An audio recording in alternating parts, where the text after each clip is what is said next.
Hey everyone, grace and peace. This is Charles here with your Midweek Recharge. And this week I want to talk to you a little bit about Black History Month. Well, sort of. I want to talk to you about excellence, and excellence within the context of having to overcome significant barriers, challenges, adversity.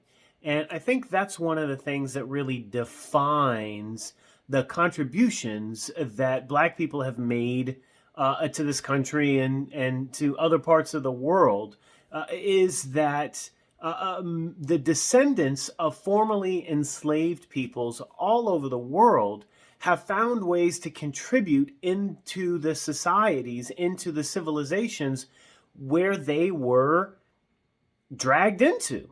The descendants of formerly enslaved Africans that live in this country, our ancestors didn't have a lot of options in terms of where to go after the Emancipation Proclamation.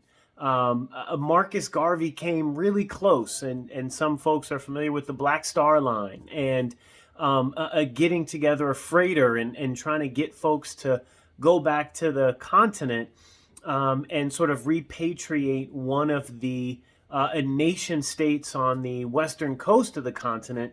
But that was still going to require a lot. And the reality is, while many folks connected with the idea, with the concept of going back to the continent, the idea of leaving the roots that had been established over centuries in this country was, overwhelming and intimidating.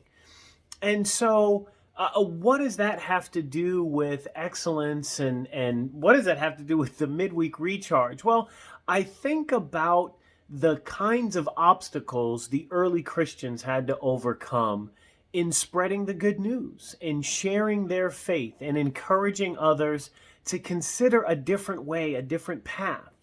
And in many cases, it was because of the adversity. It was because of the oppression.